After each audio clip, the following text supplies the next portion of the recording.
We're fighting to work a maximum of less. We had a time where we paid our bills on the first of the month, and now we're struggling to pay them on the 15th. Just And you're to still avoid- employed. Yeah, and it's just a hard time financially, mentally, emotionally, like across the board for children, adults, and it's just, I thank you for the plan. I think it'll help a wide range of people, not just the working class, but our retirees, our elementary school, our grade schoolers. I have nieces and nephews who are very young, and just the transition of going to school every day and now being home all day, stuck behind a computer. It's draining for them too, and they don't understand it, Thank you. Okay. I appreciate I have a lot of questions, but I'm going to wait till we hear, while the press is here, to hear from all three people. Yes, sir. And I'd like to talk more about this if I can. Thank you, Mr. President. With that, we'll turn it over to you, Mr. Kerr. Well, once again, thank you for having me. It's really important that we're having this conversation. I'm in full support of this piece of important legislation. As you said, I lost my home in November 30th, 2019. And then right after that, I got really sick, and then COVID happened. And thankfully, I did not, have not contracted COVID. But it's led to a lot of other issues. And being having my own LLC, it's very difficult to find contracts right now because of the environment, and people are just don't have the funding to get the support they need. And so I do a lot of work with different organizations. One of them is Mary's House for Older Adults, where we have a reach out and touch someone who talks to seniors, LGBTQ seniors, about isolation and being in contact with them. And so mental health is just a real important, and I'm glad to see there's a lot of money in there for mental health services because it's incredibly important.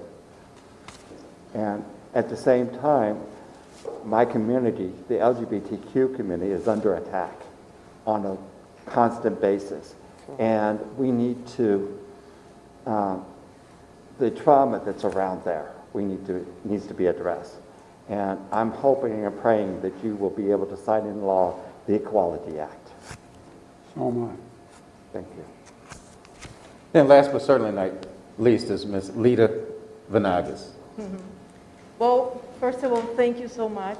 Thank you for allowing Mary Center, on behalf of Mary Center, being me here, to share the story of the many, many families that we have served during this pandemic.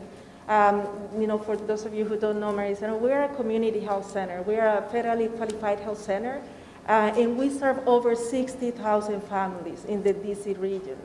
So we have been in service for 33 years. I've been with Mary Center for 19 years. And I guess we've seen it all, especially during this pandemic. The beauty of Mary Center, the way I said, is that we have this unique model, Mr. President, that really tackles all the issues of our families. It's not only medical. We provide social services, behavioral health, educational services. So that's the way that we have been able to support our families and move them back up to the economic ladder, especially during this time. It's interesting, I was checking, and I think, if not mistaken, a year ago today is when the first case of COVID came to Maryland, right? And 2 days later in DC. Since day one, Mary Center has been on the front lines in the response and recovery process. So far, we have done more than 20,000 COVID tests. A lot of them, unfortunately, have been positive. We serve from our 60,000 participants, we serve around 70% of them are Latino, and minorities have been very impacted. Yes. And so we received the vaccine back in December. We have vaccinated around 1,200 individuals, but if you put it in perspective, serving 60,000 participants, and let's say 50% are adults over 18 that can get the vaccine. So we still have like almost 30,000 people that still need the vaccine. But we know, Mr. President, that that will multiply in the few weeks because we're trustful that, you know, you will deliver on the promise of vaccinating 100 million people soon, right?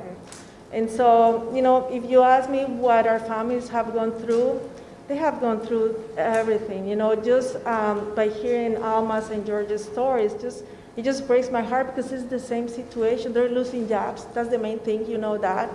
And with that, they have unstable housing, food insecurity. They're traveling long distances to go and visit the site, the food distribution site. And that's every day. Then they do long lines. And next day, they have to do the same. And so it's been hard, and because they haven't been able to pay rent, now they're moving with other people to live together. Yeah. And so they're sleeping on couches, on the floor. They're always at risk of being infected. And because they have lost jobs, a few of them have kept the jobs, but few hours, but they still need to go outside. So when they go, they're at risk of being infected, and then they come back, and they have the family, right? So, you know, it's this circle of situations that have been impacting all of our families. So, you know, with that comes mental health, trauma, anxiety, and our children don't have laptops. We have been able to distribute about 1,000 laptops or more. But, you know, if they have one laptop, but they have 3 children, how can they all be in school on the same day? So they have to choose. Or they don't have internet connection. So there's a lot around that, and we've been trying to support as much as possible. Well, thank you for all of you for what you do. I carry a schedule card with me every day. On the back of the card, I list on a daily basis how many people have died from COVID in the United States. As of the day, 517,224, not over 500,000. 517,224.